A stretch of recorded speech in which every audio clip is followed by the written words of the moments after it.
My mother forced me to play hide and seek every night at 9. Tonight it wasn't a game. She hugged me. It was always my mom and I that played every night at 9. We played it in the park. I thought this was normal. I knew other families didn't do this, but at the same time, I thought there was nothing wrong with us doing it. I liked the park after all. During the night, the air was so fresh and it was silent, and the trees seemed larger than usual. I should have known something about this was deeply wrong. She counted down from 100, giving me ample time to run away. My general competitiveness always made me run away and as far away as I could. I'd find some space behind many trees and I'd lie down. The park was large, but somehow my mother would always manage to walk past me at least 3 times in those 20 minutes. I'd always hear her speaking as she walked past me. "Come out, Clara.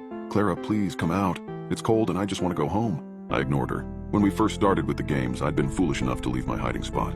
My mother's face immediately turned into one of fury. She'd walk up and grab me tightly by the shoulder as she scolded me relentlessly. "I told you not to listen to me, didn't I?" She would drag me back to the car and ignore me until the next day when we played. I didn't know why she did it. After I'd stopped listening to her during the 20 minutes of game time, it would no longer trick me. I knew she was lying, and it simply seemed like a waste of breath and energy to keep calling out for me. She got angry when she found me too.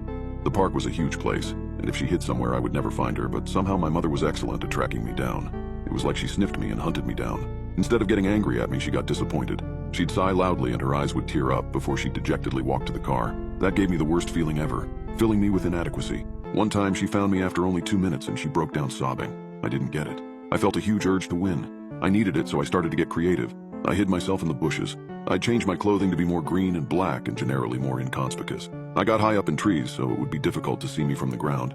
I learned how to stay still, really, really still. And when I won, my mother would give me a smile. It wasn't a smile of happiness or a smile of pleasure. It was more a relieved smile, but I felt so proud when I saw it. At the same time, however, she looked evil, almost dangerous in a way. Then my father came back from the store. One day when I came back from school, I saw him talking to my mother. He was almost never home, actually. I'd seen him twice in my entire life, and my mother never really spoke about him. He was really just a stranger to me. I noticed the expression on my mother's face immediately. It was pale, white, shaking, eyes wide. I couldn't hear what he was saying, so I got closer in towards them. Of course, their conversation stopped just as I did it. Well, my father stopped speaking. The expression on my mother stayed the same. He turned to me and smiled in a wolfish way. It made me recoil away with disgust. He sneered. He effing sneered. I thought it was normal. That was how my classmates acted after all. Later that same day, when my father was off in the toilet, my mother got close to me and whispered, "Don't come out, not even after 20 minutes. My father got really energetic right before bedtime. I thought we'd skip the whole hide-and-seek thing. My mom looked really sick, and looking at the clock, she said, "Let's take a trip to the park." I immediately noticed that she didn't mention hide-and-seek. "Why?" my father asked. "Why not? Get some fresh air, maybe." "Fine," he said. "I like him active anyway." What the hell did he mean by that? Mom told me to change with a certain look, and I caught what she meant immediately. Put on hiding clothes. After doing it, we got into the car, and we drove to the park. My mother was silent the entire way, but my father hummed. We walked together in the park for a while, my dad mumbling about work. I don't remember much of it. Honestly, it didn't sound like any job I'd ever heard.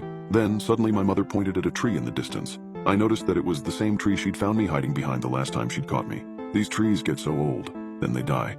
It's a shame they're stuck in place, unable to get away from the virus. She was saying, "Get away and hide. Death is the way of all living things," Dad said. "No need to fear it. I think I saw a squirrel in that tree," I said. "I'm going to go check it out." I disappeared into the forest I'd grown well acquainted to. I got behind a hill before changing direction and moving away. I made sure to try to move on the spots that wouldn't leave a mark. I needed to get far away before they noticed something was up. I thought about climbing a tree and hiding there, or about diving into a couple of bushes. Trees were only effective if people didn't check. Bushes worked great, but you'd have a small, if no, view of your surroundings.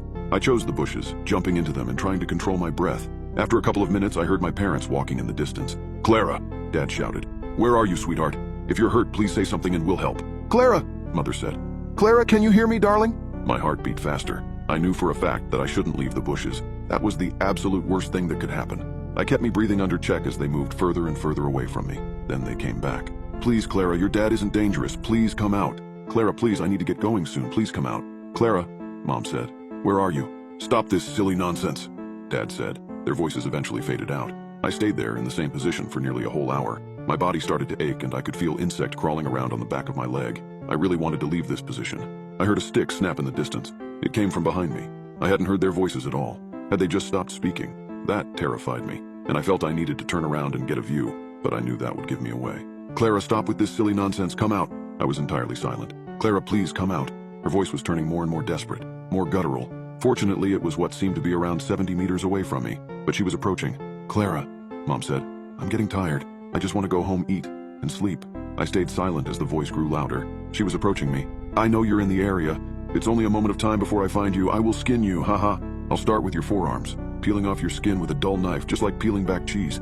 I wager there'll be lots of blood coming out, and screaming. I won't be able to focus, but that's all right.